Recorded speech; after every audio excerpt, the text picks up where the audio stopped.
Hi, I'm Alan Pannell from Knoxville, Tennessee, and an individual member of the Metastatic Breast Cancer Alliance. My wife Amy died of metastatic breast cancer about 7 years ago. I'm here today to share some of our experiences around end-of-life hard conversations.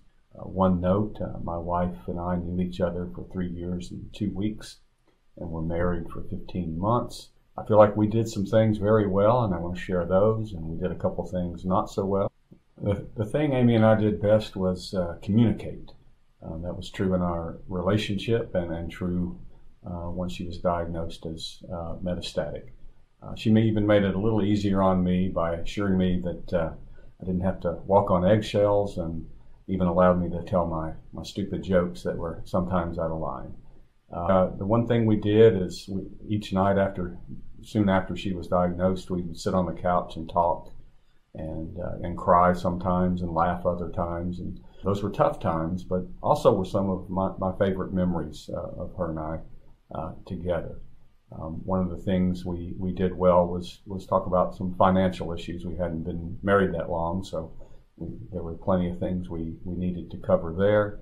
And the thing we spent the most time on was what was important to her from a legacy standpoint, which was actually her funeral and celebration of life. Amy was a choral director, so music was important to her. Next, we spent some time on passwords. It's amazing how many passwords we all have, and probably the most important one ended up being, weirdly, Facebook. And 7 years later, I still maintain her page.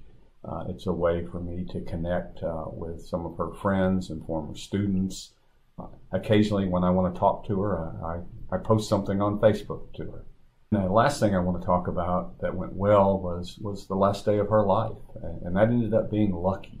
And so I don't want it to have to be lucky for you. We ended up in the hospital where no one wants to be, and the lucky part, for us at least, was the ICU was full. So they put us in a room near the ICU, and so we got ICU care, but we had no rules, and we had probably 20 people in the room. We listened to music of hers. Now I'd like to talk about a couple of things that we didn't do so well. First, around finances. We missed one retirement account that still had her ex-husband as the beneficiary. That took a few years to straighten out. And then taxes. We actually never got to file taxes together. That took me about 5 years to figure out. And then the last thing related to that last day of her life is hospice.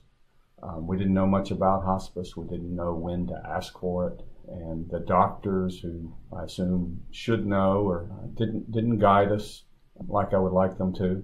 And we ended up that our appointment with hospice was 3 days after she died. The last couple of months of her life were unnecessarily stressful on her, myself, and her mother, I think because of that lack of connection with hospice. I think people feel like they're giving up when they go to hospice, and I think what they're doing is taking care of themselves. But seek out that information probably before you think you should.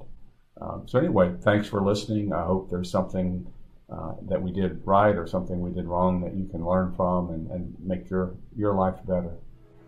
I'm here all year.